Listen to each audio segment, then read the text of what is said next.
Welcome into OutKick the show, coming to you early today on Wednesday because I am headed down to Miami for business meetings for a couple of days. I'll be back on Monday, and then I'm headed out to Las Vegas for the Super Bowl. But I'll be here Monday, Tuesday for sure, and then doing some work with OutKick out in Las Vegas as we get ready for the Super Bowl next week.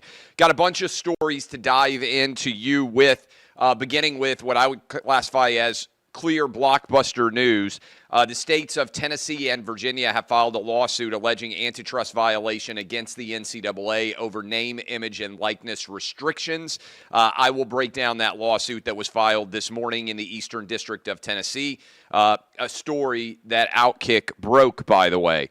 Trump leads in all 7 swing states, according to a poll that came out this morning. What does that mean to us? Women's basketball, I think this is tied in with name, image, and likeness, by the way, losing hundreds of millions of dollars in college sports. A couple of different recent examples coming out. Ole Miss and LSU in particular, big SEC programs losing a massive amount of money we'll talk about. And I told you it was going to happen. This is why I was rooting for Baltimore. Taylor Swift talk has taken over Super Bowl pregame this week. I told you it was going to happen. What does this all say? What does it all mean? I will tell you. But we begin with a blockbuster lawsuit that was filed in the Eastern District Federal Court of Tennessee this morning by the Attorney Generals of Tennessee and Virginia.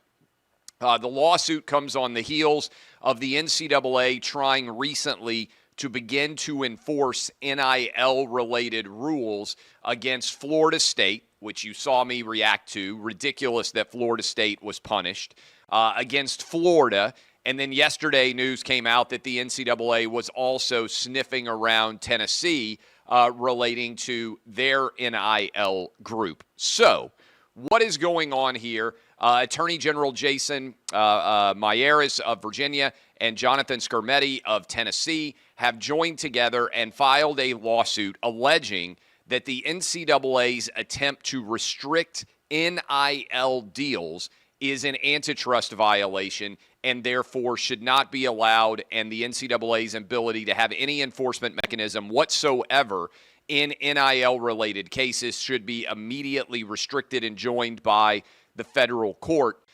because there is no doubt that this is a NCAA, that this is an antitrust violation under the Sherman Antitrust Act under federal law. Now, this is, if you are a sports lawyer, this is your dream come true, this kind of lawsuit. There are tons of guys and girls out there who go to law school because they're interested in being an agent, because they love sports, and sports law is one of the most popular courses you can take in law school. I took sports law.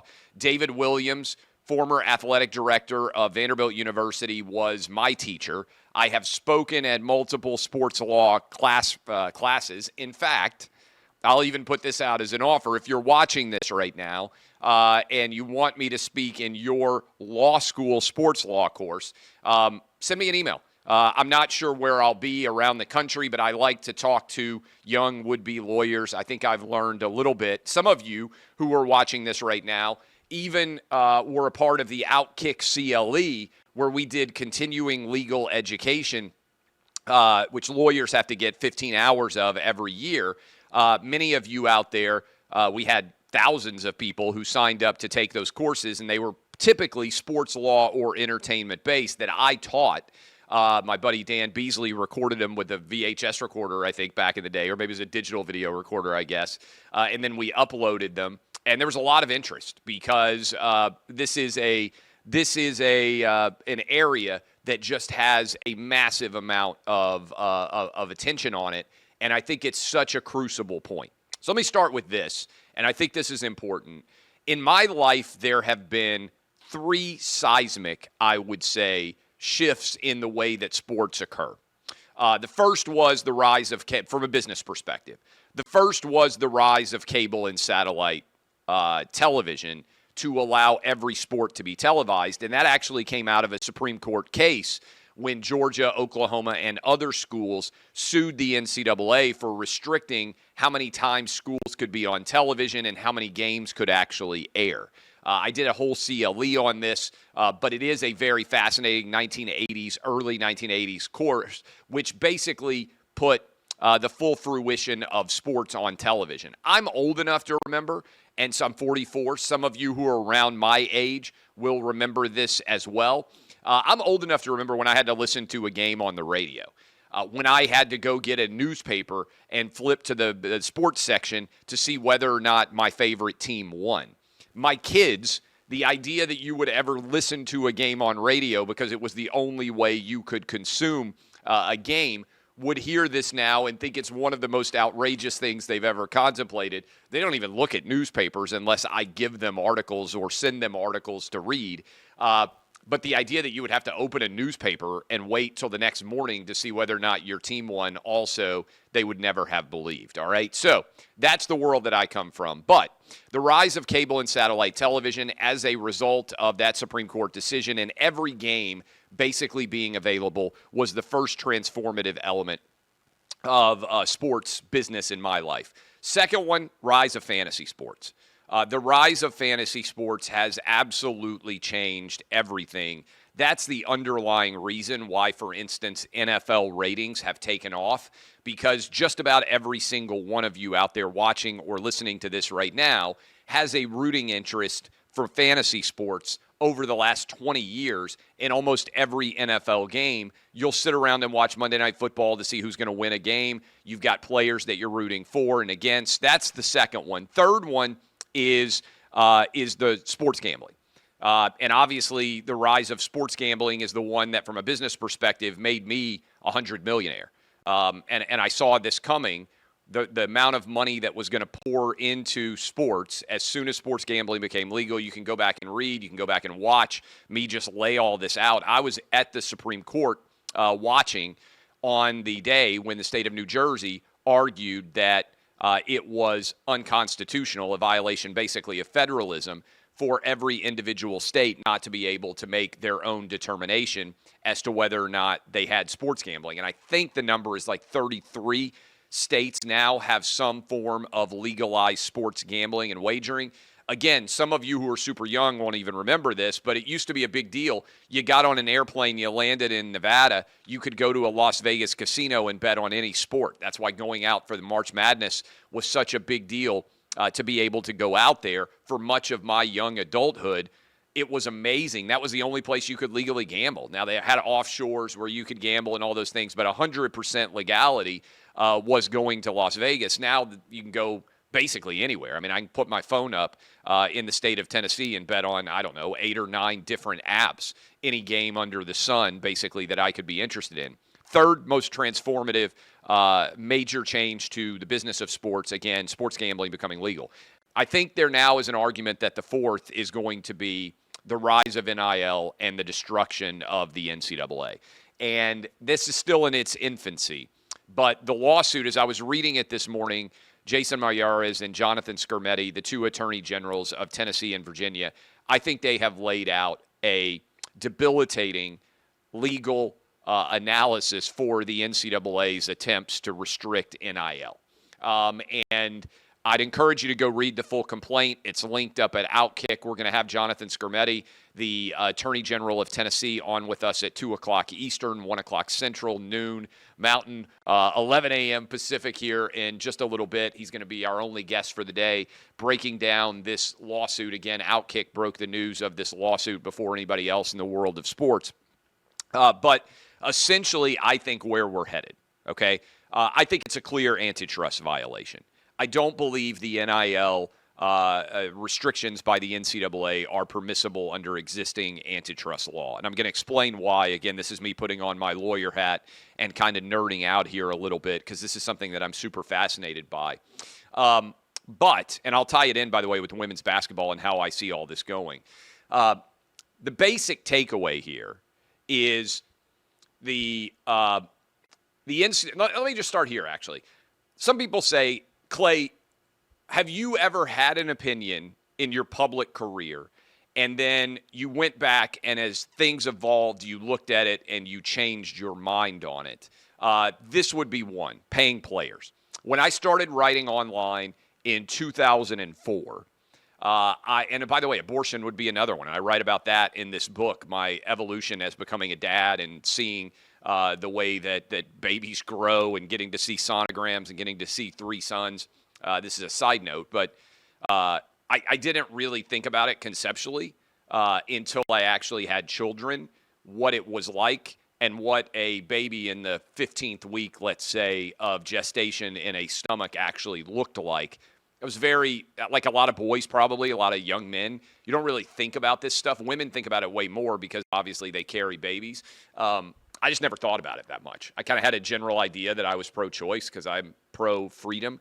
But the idea at some point, you have to figure out, when does a fetus have an ability to have a life of its own? And anyway, that's a whole nother discussion. I write about it a lot in American Playbook, but that's one in the political universe where, look, I believe that after first trimester abortion shouldn't be legal. Some people agree, some people disagree. You're entitled to your own opinion. And I'm a rape, incest, life of a mother exception person too. But after the first trimester, I don't think abortion should be legal. That's something that I've evolved on as I've had 3 kids and gone through the process of sitting there and seeing sonograms. Much less serious, but I've evolved in a big way when it comes to pay for play too. And it was a gradual thing for me. When I started writing online in 04 and 05, I was kind of used to the idea of, we should be able to restrict what guys or girls make based on their athletic talents. And over time, as I grew up and became, I would argue, as a business owner, more and more of a capitalist, I couldn't justify it. And I would say sometime around 2011, 2012, it's probably been certainly well over a decade now, that I've been of the opinion that the NCAA is a cartel artificially restricting talented individuals from being able to make the full fruition of their dollars. And I think the Johnny Manziel situation was eye-opening in many ways. And I think the Todd Gurley situation, for those of you who remember those, the idea that you could be suspended for games because you signed your autograph was crazy to me. We had a situation where Todd Gurley, Jameis Winston, Johnny Manziel, whoever you want to point to, if they were on the cover of a Sports Illustrated magazine and somebody asked for their autograph, they gave them that autograph. The kid who got the autograph could take the magazine that they signed and immediately go sell it.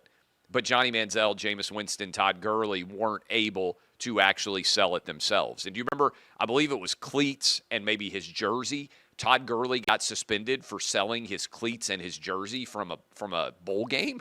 And I'm like, what in the world is going on here? And the analogy I've used for a long time in this respect is, I said, if you were poor in college and you were a chemistry major and your chemistry professor said, hey, come over to the house, I need you to do some work around the yard and I will pay you for that.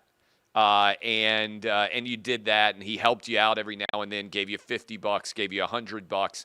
And that money helped to ensure that you could make it through college, right? Even if you're a scholarship kid, a lot of times you don't have that much money in your pocket otherwise. I was a scholarship kid at GW for a large percentage of the cost of my schooling. I graduated in 3 years. I was fortunate, middle class. I had money to be able to go to a movie or something. But if I hadn't, and if that chemistry professor helped you out and later on in life you had success, you might well donate money to the school under that chemistry professor's name. If you really had a great relationship with him or her, you might even name your kid after them. And that's the kind of thing early on that the NCAA was enforcing. They were trying to ensure, and you can go back and read, I've been talking about this for a long time, but the NCAA's basic job was to ensure that if you were a poor kid who happened to have talent in athletics, you remained poor. And that is maybe the most indefensible job that I can remember any organization having in my life. Because if you had a rich parent or a rich uncle, you were entitled to get whatever you want. They could buy you a Range Rover. They could put you in the fanciest apartment on campus. So you were able to live off of your parents' wealth, but you weren't able to live based off your own talents and compensation for that. I just think it's totally wrong.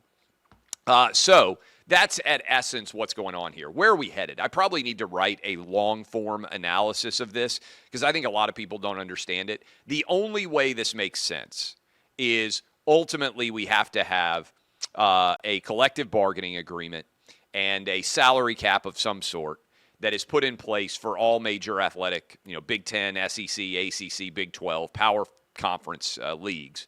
And we can determine how exactly that's structured, but there's going to have to be a collective bargaining agreement. Collective bargaining agreements get antitrust exemptions. A lot of people don't understand this. If you ever wonder, wait a minute, how does the NBA, for instance, have a salary cap? How does the NFL have a salary cap? It's because the players collectively bargain with the leagues, and the leagues say, hey, each individual team is going to spend, $150 million on salaries. And they can allocate that money as they see fit. A lot of it can go to a quarterback. A lot of it can go to a cornerback. Like, you make individual decisions about who you pay. But you're going to have, like in the case of the NFL, they have a hard salary cap. That is, no one can go above a certain amount of dollars spent per year. In the case of the NBA, they have a soft salary cap where you can retain players you already had, but you have to pay a luxury tax over and above whatever the regular cap is. Major League Baseball doesn't have a cap, but that would be a restraint of trade, right? That would be an antitrust violation. All of the teams can't get together and say, we're not going to pay any athlete more than $10 million. That would be an illegal restraint of trade. But if you collectively bargain and the players say, okay, well, players are going to get a minimum, right? Like LeBron James has probably been worth $100 million a year for much of his career. He's making substantially less than that because they've elevated the floor of lower caliber players. So the 12th man or 15th man or whatever the total roster is in the NBA makes probably way more than he would on the open market. But the absolute apex, the best players end up making substantially less. Now, you can argue they make the money back with endorsements and everything else, which is outside of the salary cap. But that's basically the schematic that I think is going to have to exist for college athletics. And the individual teams that make money are going to have to get spun off. There's going to have to be an employment relationship entered into with the athletes. And then there'll be a decision made that the players get a set amount of revenue. There'll be probably a cap at the top and a floor at the bottom. So, the 85th scholarship player, let's say, gets $50K, and maybe you can pay the starting quarterback up to $500K. I don't know. I'm just tossing out numbers. And that's the way that it's going to be structured going forward. And I think what's going to happen is the for-profit businesses are going to have to spin off and exist outside of the current athletic departments. And that's tied in. I don't know how many of you saw this story, but it ties in well with this lawsuit that was filed. So, by the way, I applaud the attorney generals of Tennessee and Virginia. They filed in the Eastern District of Tennessee.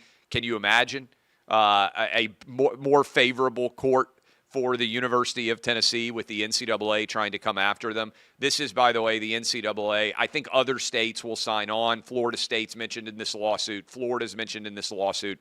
I think just about every SEC state attorney general, that is, and a lot of the Big Ten, I think will either sign on to this lawsuit themselves or they will be filing a similar lawsuit of their own. I think the NCAA is a dead man walking. I think this is effectively the end of the NCAA, which is why I say this could be the fourth major paradigm shift in the world of athletics in my life. We're still in the infancy of it, so it remains to be seen exactly how it's going to play out. But compare college football teams, which make at the upper echelon, SEC, Big Ten, ACC, Big 12, tens of millions of dollars a year in profit, with numbers that came out this week for women's basketball in the SEC at Ole Miss and at LSU. LSU last year won the national championship in women's college basketball and lost around $8 million on women's college basketball. Ole Miss lost nearly $8 million on women's college basketball too. Right now what you have is a system of sports socialism where primarily men's athletes in football, men's basketball, a little bit in baseball, which breaks even a lot of places, but really this is a football and men's basketball arena, are making substantial sums of money And the money that is made on those sports is then spent on all the rest of the sports which lose money. So women, in addition to under Title IX getting equal scholarships, are also losing money hand over fist in their sports because people don't pay to go watch their competitions. The women, by the way, that are making money in NIL tend to be really good looking. And they're active on Instagram, right? The Olivia Dunns of the world, the Cavender twins, the Angel Reese. Like, by and large, women who make money in NIL aren't making money necessarily based on their athletic talents. They're making money off how good looking they are. And that's just the Instagram life, by the way. That's not the number of women that make millions of dollars a year now on Instagram or OnlyFans or all these different sites is crazy. There aren't very many men, right? There are not very many male influencers making money on Instagram. I don't know. Maybe there's gay dudes making money on OnlyFans. I don't think there's very many heterosexual women paying for sexy photos of dudes on OnlyFans, right? So really, the NIL for women is just an outgrowth and an extension of the existing internet marketplace of business, which rewards beauty, right? Not necessarily athletic talent. It's rewarding beauty. For men, it's rewarding athletic talent. And the reality is the market only says that there is a for-profit value in basketball and football. And so that's why there's this tension here. And that's why I think ultimately, if you were just running a business, you would never have a women's basketball program because it loses money. You would never have men's or women's swimming. You wouldn't have most of the time soccer. Most college athletic programs would not exist if they were being run on a pure profit, for-profit existence. They would just wipe them all out. And I think what's going to happen is you're going to have to spin off the for-profit and you're going to have to basically return the rest of college athletics to more of an intramural style in general. All right, I'll come back to this in a sec. In the meantime, roses are red, violets are blue. Trim your balls, and your date will thank us too. What's up, fellas? Valentine's Day's knocking. And Manscaped is the remedy for what the Love Doctor ordered. His prescription, the all-new Performance Package 5.0 Ultra, designed to elevate your grooming game and shine like the heartthrob you are. Join the 10 million men worldwide who trust Manscaped with our exclusive offer. Go to manscaped.com to snag 20% off and free shipping with the code OutKick. That's 20% off with free shipping at manscaped.com. Use the code OutKick because your grooming upgrade awaits, ready to charm your Valentine's dates. That is on the way.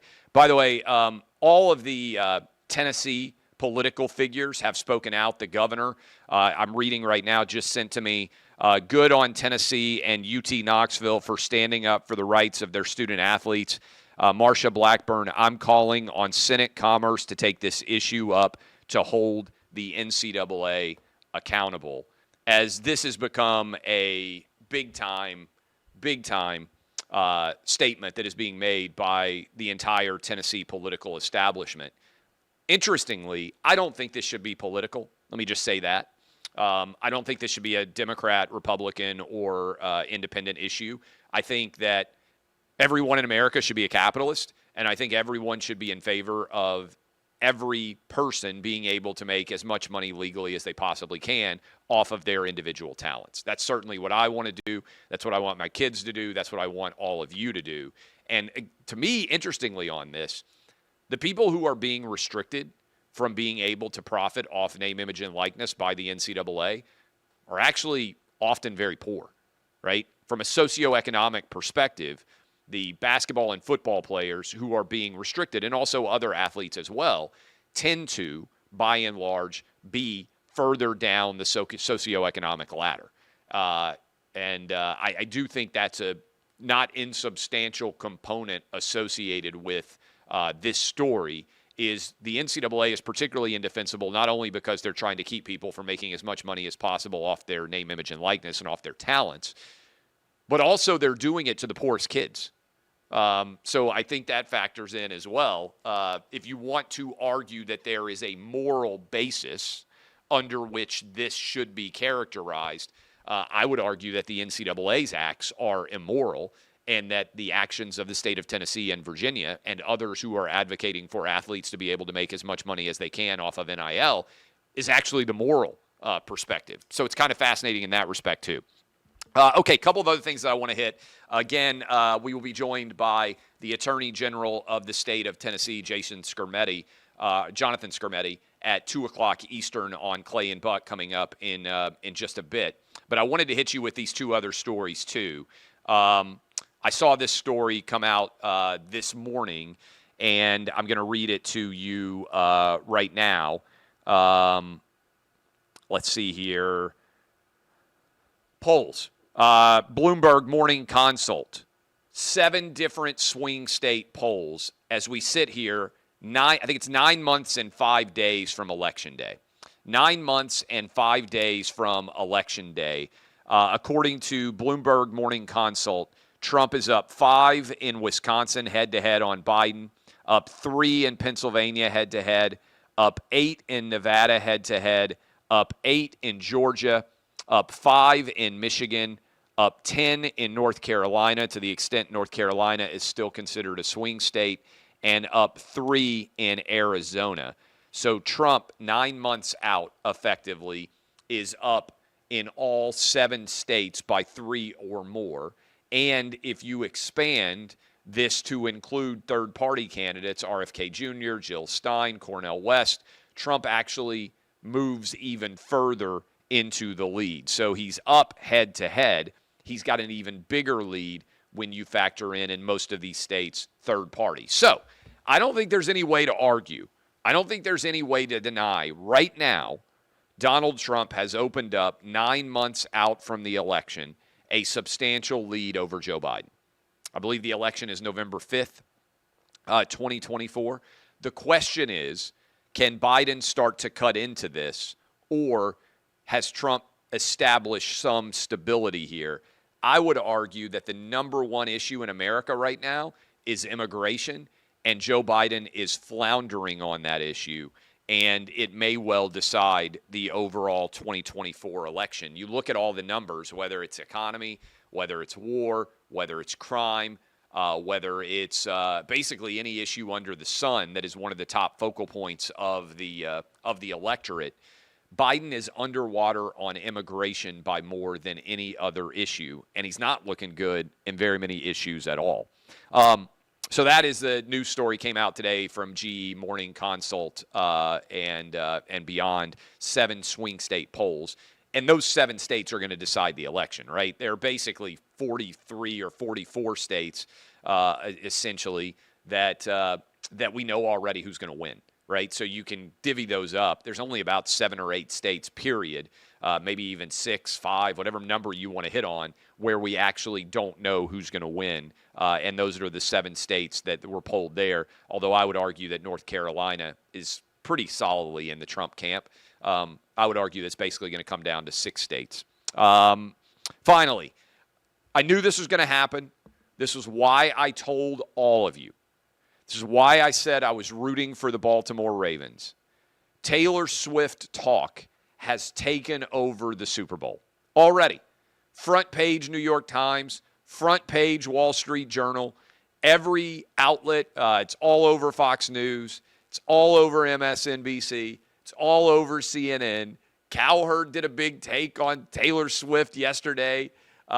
Everyone is reacting to Taylor Swift. The story is going to continue. There are people saying you shouldn't care as much about Taylor Swift. There are people saying you're a loser if you care about Taylor Swift. There are people saying I just want to watch football and I don't care about who pop stars are dating or care anything at all about Taylor Swift. I told you this was going to happen. It was inevitable. If the Baltimore Ravens had won, or if the Buffalo Bills had won, or if the Miami Dolphins had won, the media discussion would primarily be about the game itself. But I told you, if Taylor Swift's Travis Kelce Kansas City Chiefs won, this would overtake all the discussion. I don't particularly care. I've been to a Taylor Swift concert before, but I know that the vast majority of sports fans do not care at all about who Travis Kelce is dating. And this idea that it's somehow going to become a cultural flashpoint, and you're going to be lectured if you're upset about it being talked about too much, and people are going to be mad that I'm even talking about it because you're just giving it more oxygen. It's inevitable. I knew this was going to happen. I knew that the minute that the Chiefs won, Taylor Swift would take over the Super Bowl.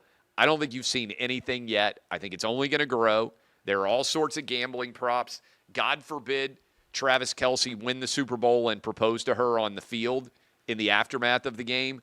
None of us would ever be able to forget this for the rest of mankind. All right. I love all of you. I'm headed down to Miami to do some business work. I'll be back on Monday. We'll have Jonathan Skermetti, the Attorney General of the state of Tennessee, on with us 2 Eastern, 1 o'clock Central, noon Mountain, 11 a.m. Pacific. I'll see you guys then. DBAP unless you need to SBAP. I'm Clay Travis, and this has been OutKick, the show.